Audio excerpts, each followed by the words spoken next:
Hi friends, welcome back to my channel. ಎಲ್ಲರೂ ಹೇಗಿದ್ದೀರಾ? ಚೆನ್ನಾಗಿದ್ದೀರಾ ಅನ್ಕೋತಾ ಇದ್ದೀನಿ. ನಾನು ಕೂಡ ಚೆನ್ನಾಗಿದ್ದೀನಿ. ನಾನು ಇವತ್ತಿನ ವ್ಲಾಗ್ನ ಈಗ ಸ್ಟಾರ್ಟ್ ಮಾಡ್ತಾ ಇದ್ದೀನಿ. ಇವತ್ತು ವರಮಹಾಲಕ್ಷ್ಮಿ. ಎಲ್ರಿಗೂ ವರಮಹಾಲಕ್ಷ್ಮಿ ಹಬ್ಬದ ಶುಭಾಶಯಗಳು. ಇವತ್ತಿನ ನನ್ನ ವ್ಲಾಗು, ಇವತ್ತಿನ ನನ್ನ ರುಟೀನು ಹೇಗಿರುತ್ತೆ ಅನ್ನೋದನ್ನು ನಾನು ಇವಾಗ ಶೇರ್ ಮಾಡ್ಕೋತಾ ಹೋಗ್ತೀನಿ. ಎಲ್ಲ ಕೆಲಸ ಮುಗಿಸ್ಕೊಂಡು ತಲೆ ಸ್ನಾನ ಮಾಡಿಕೊಂಡು ಬಂದಿದ್ದೀನಿ. ಇವಾಗ ಅಡುಗೆಗೆ ಸ್ಟಾರ್ಟ್ ಮಾಡ್ಕೋಬೇಕು. ಅಡುಗೆ ಆದಮೇಲೆ ದೇವರಿಗೆ ಪೂಜೆ ಮತ್ತು ನೈವೇದ್ಯ ಎಲ್ಲ ಮಾಡಿ ಆಮೇಲೆ ಸಂಜೆ ದೇವಸ್ಥಾನಕ್ಕೆ ಹೋಗಬೇಕು ಅಂದ್ಕೊಂಡಿದ್ದೀನಿ. ನಮ್ಮೂರು ದೇವಸ್ಥಾನ ತುಂಬ ಚೆನ್ನಾಗಿ ಅಲಂಕಾರ ಮಾಡಿದ್ದಾರೆ. ಹೋಗೋಣ ಅಂದ್ಕೊಂಡಿದ್ದೀನಿ. ಮಳೆ ಬಂದಿಲ್ಲ ಅಂದರೆ ಹೋಗ್ತೀವಿ, ಮಳೆ ಬಂದರೆ ಹೇಳೋಕ್ಕಾಗಲ್ಲ, ಗೊತ್ತಿಲ್ಲ ಮಳೆ ಯಾವಾಗ ಬರುತ್ತೆ ಏನು ಅಂತ. ಈಗ ಆಲ್ರೆಡಿ ಮನೆ ಕೆಲಸ ಎಲ್ಲ ಮುಗಿಸಿ ಆಗಿದೆ. ಆಗಿನೇ ಸ್ನಾನ ಮುಗಿಸ್ಕೊಂಡು ಬಂದೆ. ಇವಾಗ ಅಡುಗೆನ ಸ್ಟಾರ್ಟ್ ಮಾಡಬೇಕು. ಅಡುಗೆನ ಗೋಧಿ ಹುಗ್ಗಿ ಮಾಡೋಣ ಅಂತಂದು ಅಂದ್ಕೊಂಡಿದ್ದೀನಿ. ತಿಂಡಿನೂ ಆಗಿದೆ. ಚಿತ್ರಾನ್ನ ಮಾಡಿದ್ದೀನಿ ಇವತ್ತು. ನನ್ನ ತಿಂಡಿ ಯಾಕೋ ಸ್ವಲ್ಪ ಕಣ್ಣು ತುಂಬ ನೋಯ್ತಾ ಇದ್ದಾವೆ. ನೋಡಿದರೆ ಗೊತ್ತಾಗ್ತಿರ್ಬೋದು. ಇವತ್ತು ಬೆಳಗ್ಗೆ ಕಣ್ಣು ತುಂಬಾ ಊದ್ಕೊಂಡಿತ್ತು. ಮೊಬೈಲ್ ಜಾಸ್ತಿ ನೋಡಿ ಹಂಗಾಗಿದೆ ಅಂತ ಅಂದ್ಕೊಂಡಿದ್ದೀನಿ. ನಮ್ಮ ಮನೆಯವರು ಬೈತಿದ್ರು.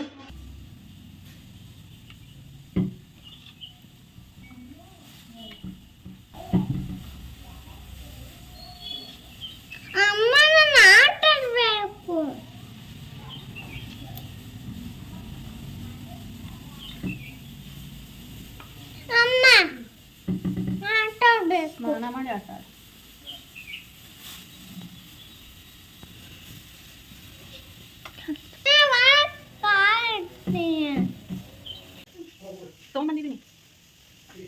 ತೊಗೊಂಬಂದಿದ್ದೀನಿ ಅಂದೆ.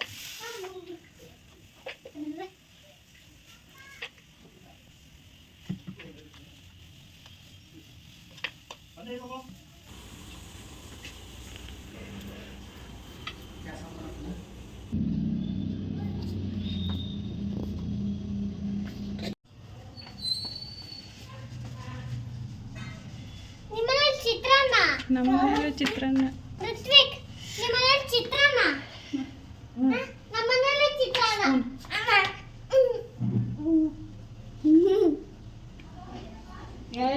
ಇಲ್ಲಿ ಅವನ ಪಕ್ಕ ನಿಂತ್ಕೊ.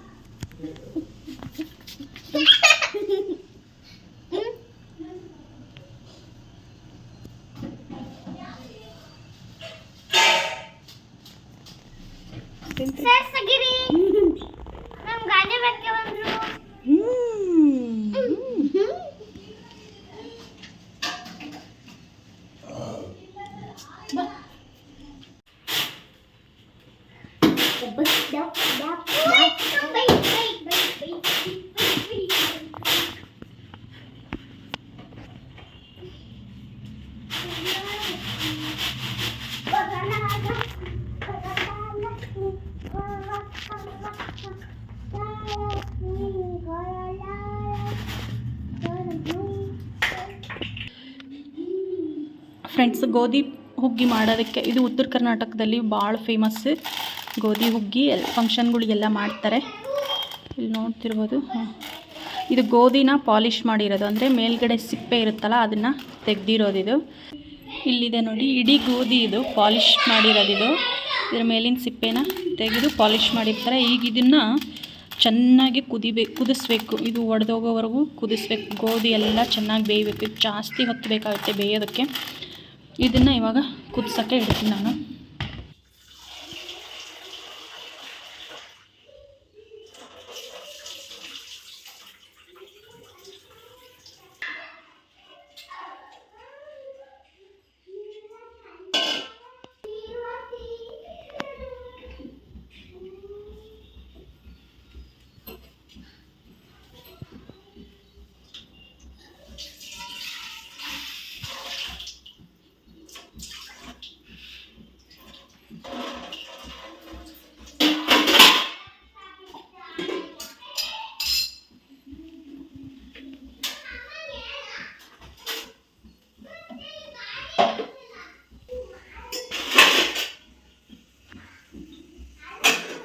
ಫ್ರೆಂಡ್ಸ್, ಗೋಧಿ ಕುದಿಸೋಕ್ಕೆ ಇಟ್ಟಿದ್ದೀನಿ. ಇದು ಕುದಿಬೇಕಂದ್ರೆ ಒಂದು 20 ನಿಮಿಷ ಆದರೂ ಬೇಕು. ಯಾಕಂದರೆ ಒಂದು 7-8 ವಿಷಲ್ ಆದರೂ ತೆಗಿಬೇಕು ಇದನ್ನು ಸಣ್ಣ ಉರಿಲೇನೆ. ಯಾಕಂದರೆ ಗೋಧಿ ಅಲ್ವಾ, ಭಾಳ ಗಟ್ಟಿ ಇರುತ್ತೆ. ನಾನು ಅಷ್ಟರಲ್ಲಿ ಸಾಂಬಾರಿಗೆ ರೆಡಿ ಮಾಡ್ಕೋಬೇಕು. ಕೊಬ್ಬರಿ ಅದನ್ನೆಲ್ಲ ರೆಡಿ ಮಾಡಿಟ್ರೆ ಹೇಳೋಕ್ಕಾಗಲ್ಲ. ಕರೆಂಟ್ ಈಗ ಬಂತು, ಇಷ್ಟೊತ್ತು ಕರೆಂಟು ಇರಲಿಲ್ಲ. ಕರೆಂಟ್ ಯಾವಾಗ ಬರುತ್ತೆ ಹೋಗುತ್ತೆ ಗೊತ್ತಾಗಲ್ಲ. ಅದಕ್ಕೆ ಫಸ್ಟ್ ಸಾಂಬಾರಿಗೆ ರೆಡಿ ಮಾಡಿ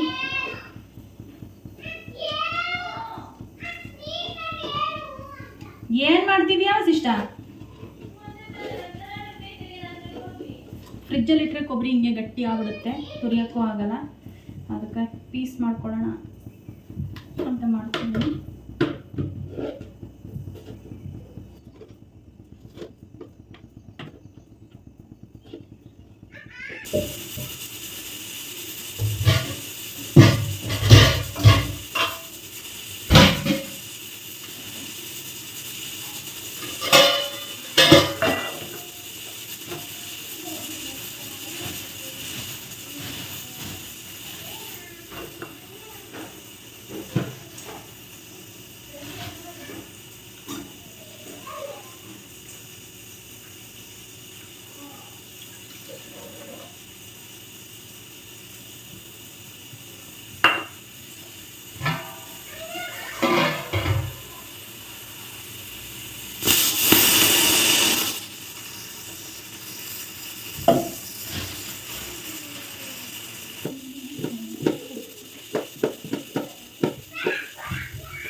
ಫ್ರೆಂಡ್ಸ್, ಇದು ಸಾಂಬಾರಿಗೆ ರೆಡಿ ಮಾಡ್ಕೊಂಡಿದ್ದೆ ನಾನು.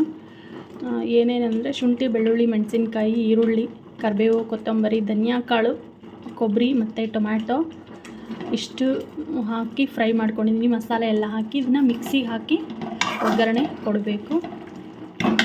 ಹಾಗೆ ಈ ಪಾತ್ರೆಯಲ್ಲಿ ಅನ್ನಕ್ಕೆ ಇಟ್ಟಿದ್ದೀನಿ. ಅದು ಕುಕ್ಕರಲ್ಲಿ ಅನ್ನ ಮಾಡ್ತಿಲ್ಲ, ಪಾತ್ರೆಯಲ್ಲೇ ಅನ್ನಕ್ಕೆ ಇಟ್ಟಿದ್ದೀನಿ.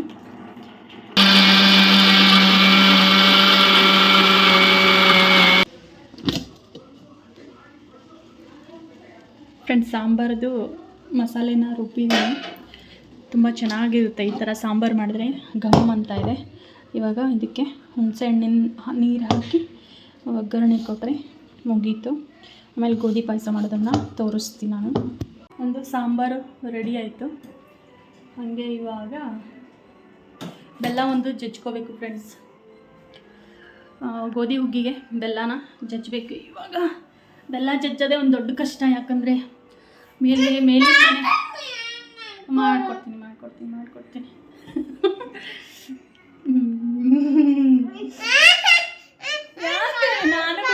ನಾನು ಏನು ನೀ ಕಾಣಿಸ್ಬಾರ್ದ ನಾನು ಕೊಡ್ತೆ ನೋಡಿ. ಈಗ ಹಾಂ ಸಮಾಧಾನ. ಈ ಬರಿ ಸಿಟ್ಟು ಮುಟ್ಟು ಹೇಳ್ತಾನೆ. ಮ್ಯಾಗಿನ ಇಲ್ಲಲ್ಲಿ ಎಲ್ಲಿಂದ ತಿಂತೀಯ?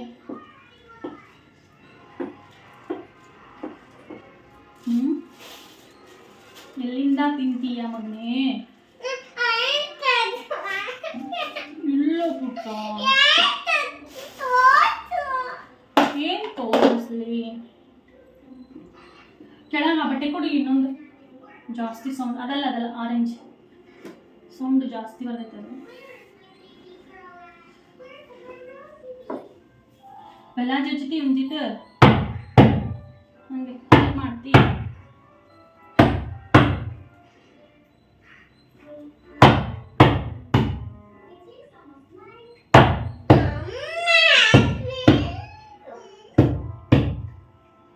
ಫ್ರೆಂಡ್ಸ್, ಇದು ಒಂದು 7-8 ವಿಷಲ್ ತೆಗ್ಸಿದ್ದೀನಿ. ಈಗ ಕುಕ್ಕರ್ ತಣ್ಣಗೈತಿ. ಈ ಬಟ್ಟೆ ಇಟ್ಟಿದ್ದೆ, ಏನಕ್ಕಂದರೆ ಇದು ಸೋರುತ್ತೆ ನೀರು ಅಂಥೇಳಿ ಬಟ್ಟೆ ಹಾಕಿಟ್ಟಿದ್ದೆ.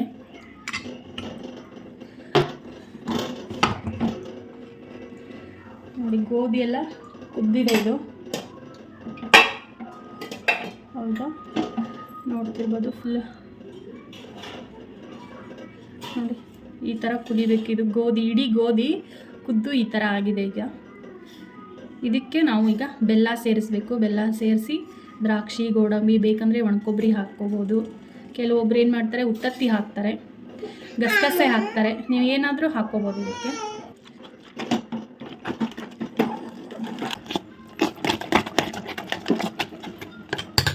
ಅಲ್ಲಿ ಫ್ರಿಜ್ಜಲ್ಲಿ ಏಲಕ್ಕಿ, ಶುಂಠಿ ಇದೆ, ಒಣ ಶುಂಠಿ ತೊಗೊಂಬರ್ತಿ. ಅಕ್ಕನಿಗೆ ನಾನು ಅಷ್ಟೇನ ಕೆಲಸ ಮಾಡೋದು, ನೀ ಮಾಡಲ್ವಾ? ಹೆಲ್ಪ್ ಮಾಡಲ್ವಾ ನೀ? ಹಂಗಂದ್ರೆ ನನಗೆ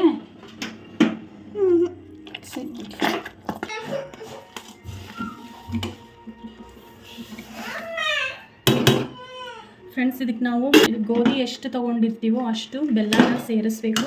ಸ್ವಲ್ಪ ಬೆಲ್ಲ ಜಾಸ್ತಿ ಆದ್ರೂ ಪರವಾಗಿಲ್ಲ, ನಡೆಯುತ್ತೆ. ಇದಕ್ಕೆ ಸ್ವೀಟ್ ಜಾಸ್ತಿ ಆದ್ರೂ ಚೆನ್ನಾಗಾಗುತ್ತೆ. ಇದು 2 ದಿನ ಇರುತ್ತೆ.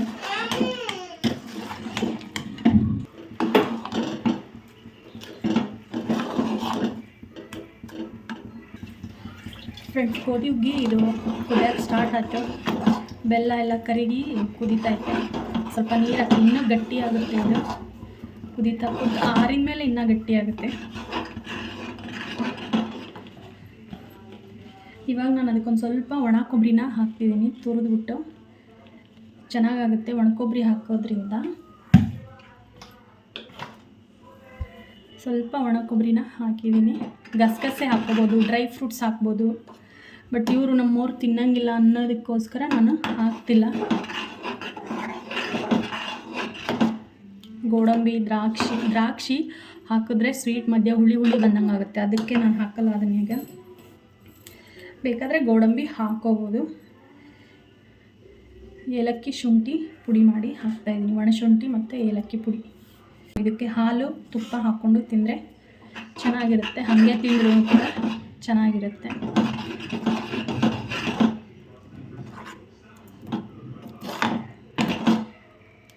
ಫೈನಲ್ ಆಗಿ ಗೋಧಿ ಹುಗ್ಗಿ ರೆಡಿ ಆಯ್ತು ನೋಡಿ ಫ್ರೆಂಡ್ಸ್. ತುಂಬ ಸಿಂಪಲ್ಲು, ಬಟ್ ಇದರಲ್ಲಿ ಗೋಧಿ ಕುದಿಸ್ಕೊಳ್ಳೋದು ಮಾತ್ರ ಇಂಪಾರ್ಟೆಂಟ್ ಆಗಿರುತ್ತೆ. ಗೋಧಿ ಚೆನ್ನಾಗಿ ಕುದಿಬೇಕು. ಮಗುಚ್ಕೊಳ್ಳೋದು ಅಷ್ಟೇ. ನಾವು ಬೆಲ್ಲ ಸೇರ್ಸೋಕ್ಕೂ ಮೊದಲು ಚೆನ್ನಾಗಿ ಮಗುಚ್ಕೊಂಡ್ರೆ ಮಾತ್ರ ಚೆನ್ನಾಗಿ ಬರುತ್ತೆ. ಬೆಲ್ಲ ಹಾಕಿದ ಮೇಲೆ ಮಗ್ಚೋಕ್ಕಾಗಂಗಿಲ್ಲ, ಯಾಕಂದರೆ ಬೆಲ್ಲ ಹಾಕಿದ್ರೆ ಕಬ್ಬಿರದಂಗೆ ಆಗ್ತೈತಿ. ಮುಂಚೆನ ಚೆನ್ನಾಗಿ ಸ್ಮ್ಯಾಶ್ ಮಾಡಿಕೊಂಡು ಬೆಲ್ಲ ಸೇರಿಸ್ಕೋಬೇಕು. ಈಗ ನಾನು ದೇವ್ರ ಪೂಜೆ ಮಾಡಿ ನೈವೇದ್ಯನ ಮಾಡ್ತೀನಿ. ಫ್ರೆಂಡ್ಸ್, ಅಡುಗೆ ಎಲ್ಲ ಕಂಪ್ಲೀಟ್ ಆಯಿತು. ಇವಾಗ ಪೂಜೆ ಮಾಡಬೇಕು. ಪೂಜೆ ಬೆಳಗ್ಗೆ ನಮ್ಮ ಮನೆಯವರು ಮಾಡೋಗಿದ್ದಾರೆ. ನಾನು ಇವಾಗ ಕಾಮಾಕ್ಷಿ ದೀಪ ಹಚ್ಚಿ ದೇವರಿಗೆ ನೈವೇದ್ಯನ ಮಾಡಬೇಕು.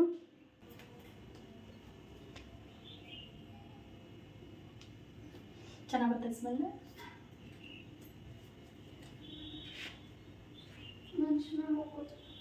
ಮಕ್ಕೊಂಡ ಮಳೆ ಬರಕತ್ತ.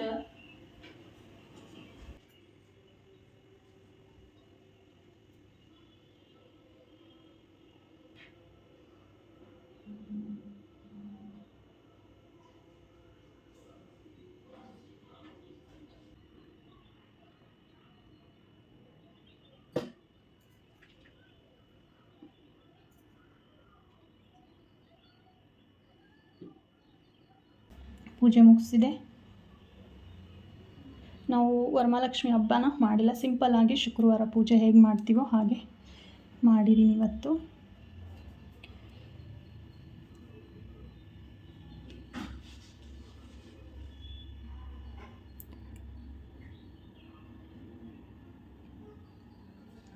ಈಗ ನಾನು ಗಾನು ಇಬ್ಬರು ಊಟ ಮಾಡಬೇಕು. ಊಟ ಮಾಡಿ ಮತ್ತೆ ಲಾಗ್ ಕಂಟಿನ್ಯೂ ಮಾಡ್ತೀವಿ. ನಾವು ಗೊತ್ತಿಲ್ಲ. ಒಟ್ಟಿನಲ್ಲಿ ಸದ್ಯಕ್ಕೆ ಊಟ ಮುಗಿಸ್ಕೊಂಡು ಮುಂದಿನ ಕೆಲಸ ಮಾಡಬೇಕು. ಯಾಕಂದರೆ ಫುಲ್ ಮಳೆ ಜೋರಾಯಿತು. ಕರೆಂಟ್ ಹೋದರೂ ಹೋಗ್ಬೋದು. ನನ್ನ ಮೊಬೈಲ್ ಚಾರ್ಜ್ ಇಲ್ಲ. ಮೊಬೈಲ್ ಚಾರ್ಜ್ಗೆ ಹಾಕ್ತೀನಿ ನಾನೀಗ.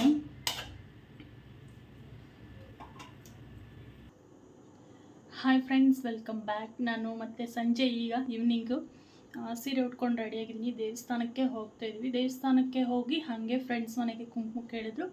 ಅಲ್ಲಿ ಕುಂಕುಮಕ್ಕೆ ಹೋಗಿ ಹಾಗೆ ದೇವಸ್ಥಾನ 2 ಮುಗಿಸ್ಕೊಂಬರೋಣ ಅಂಥೇಳಿ ರೆಡಿಯಾಗಿದ್ದೀನಿ. ನಾನು ಸಿಂಪಲ್ ಆಗಿರೋ ಕಾಟನ್ ಸೀರೆನೇ ಉಟ್ಕೊಂಡಿದ್ದೀನಿ.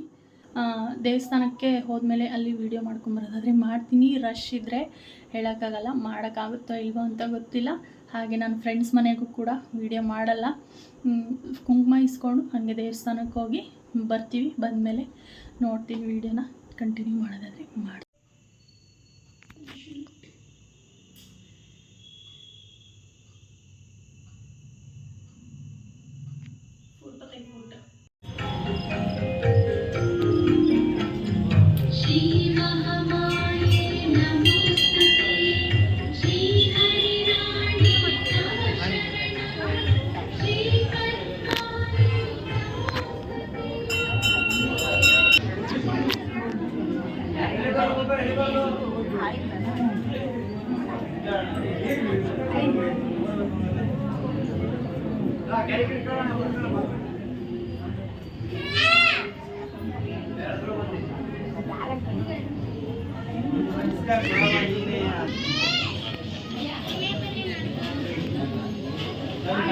ಯಾರಾದ್ರೂ ಮುಟ್ಟಿರೋ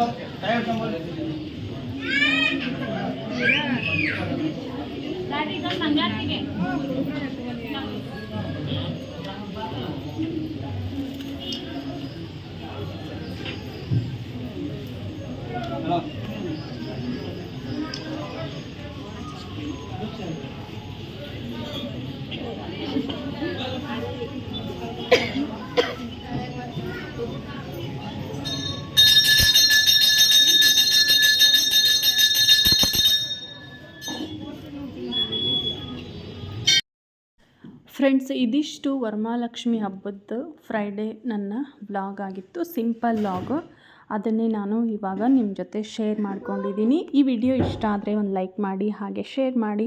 ಚಾನಲ್ನ ಸಬ್ಸ್ಕ್ರೈಬ್ ಮಾಡ್ಕೊಳ್ಳದೆ ವಿಡಿಯೋ ಯಾರಾದರೂ ನೋಡ್ತಿದ್ರೆ ಪ್ಲೀಸ್ ಚಾನಲ್ನ ಸಬ್ಸ್ಕ್ರೈಬ್ ಮಾಡಿಕೊಂಡು ಸಪೋರ್ಟ್ ಮಾಡಿ. ವಿಡಿಯೋನ ಪೂರ್ತಿ ಯಾರು ನೋಡಿದ್ರೋ ಅವ್ರಿಗೆಲ್ಲ ತುಂಬಾ ಥ್ಯಾಂಕ್ಸ್. ಇಲ್ಲಿ ನಾನಿವಾಗ ತೋರಿಸ್ತಾ ಇರೋದು, ನಾನು ದೇವಸ್ಥಾನಕ್ಕೆ ಹೋದಾಗ ದೇವರಿಗೆ ಅಲಂಕಾರ ಮಾಡಿದ್ರಲ್ವ, ಅಲ್ಲಿ ರಶ್ಶಲ್ಲಿ ಚೆನ್ನಾಗಿ ವಿಡಿಯೋ ಆಗಿರಲಿಲ್ಲ ಅಂಥೇಳಿ ಲಾಸ್ಟಲ್ಲಿ ಒಂದು ವಿಡಿಯೋನ ಹಾಕಿ ತೋರಿಸ್ತಾ ಇದ್ದೀನಿ. ಅಲಂಕಾರ ಅಂತೂ ತುಂಬಾ ಚೆನ್ನಾಗಾಗಿತ್ತು. ವರಮಹಾಲಕ್ಷ್ಮಿ ಅಲಂಕಾರ ಮಾಡಿದ್ರು, ನೋಡೋಕ್ಕೆ 2 ಕಣ್ಣು ಸಾಲ್ತಿರಲಿಲ್ಲ, ಅಷ್ಟು ಚೆನ್ನಾಗಿ ಅಲಂಕಾರ ಮಾಡಿದರು. ಇದಿಷ್ಟು ನನ್ನ ಸಿಂಪಲ್ ವ್ಲಾಗ್, ಸಿಂಪಲ್ ರೂಟೀನ್ ಆಗಿತ್ತು. ವರಮಹಾಲಕ್ಷ್ಮಿ ಹಬ್ಬದ ಶುಭಾಶಯಗಳು ಎಲ್ರಿಗೂ. ನಾನು ಇವತ್ತಿಗೆ ನನ್ನ ಈ ವ್ಲಾಗ್ನ ಮುಗಿಸ್ತಾ ಇದ್ದೀನಿ. ಮತ್ತೆ ನೆಕ್ಸ್ಟ್ ವ್ಲಾಗಲ್ಲಿ ಸಿಗ್ತೀನಿ. ಅಲ್ಲಿವರೆಗೂ ಎಲ್ರಿಗೂ ನಮಸ್ಕಾರ.